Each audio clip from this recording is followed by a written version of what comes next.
and welcome. You're watching Don Bosco Media Network. This is Manlisa Rumbai, bringing to you the Salesian news across the globe.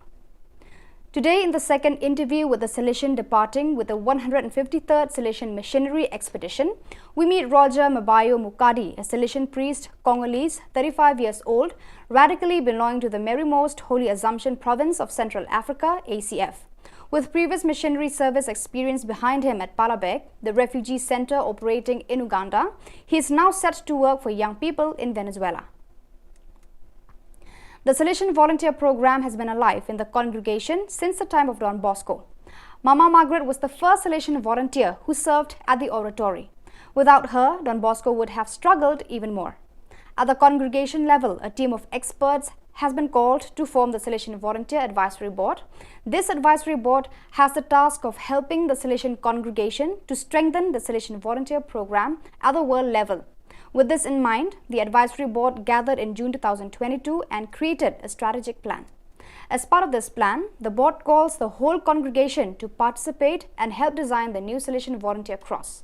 The main idea is to use this cross for all the Salesian volunteers worldwide. From September 14 to 16th, a meeting of Salesian radio stations from the American continent was held in Brazil at the Pius XI Theological Institute in the city of Sao Paulo, attended by 15 people from the following countries: El Salvador, Dominican Republic, Ecuador, Peru, Bolivia, Paraguay, and Brazil.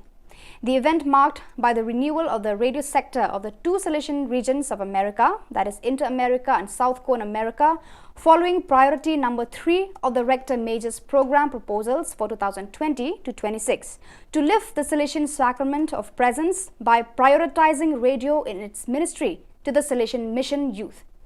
The group also accepted the proposal of the Global Covenant for Education, the person at the center of the educational process, the promotion of women, and the care of the common home.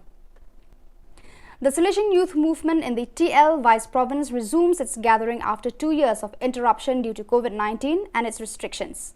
Father Nelson Gonçalves, SDB, the delegate of the Youth Ministry in the Vice Province, organizes this event together with the delegate of the Youth Ministry of the FMA in the person of Sister Julia Marcel, FMA, with the full support of the Salesians, FMA, and all the Salesian family in the Vice Province. The young people from different Salesian communities are enthusiastic about this event as they are going to have human and spiritual formation to equip their craving for a future full of hope. Salesian Mission Australia has begun a province-wide campaign to support the very important work of our teachers in Samoa.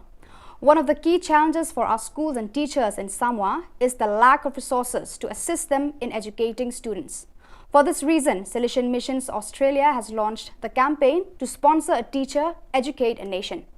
Funds from this campaign will provide our incredible schools in Samoa with the resources, appropriate materials, and training that is required, and will give our young people in Samoa the best possible chance for success. So viewers, that is all we have for you today. Until we meet again, thank you for watching.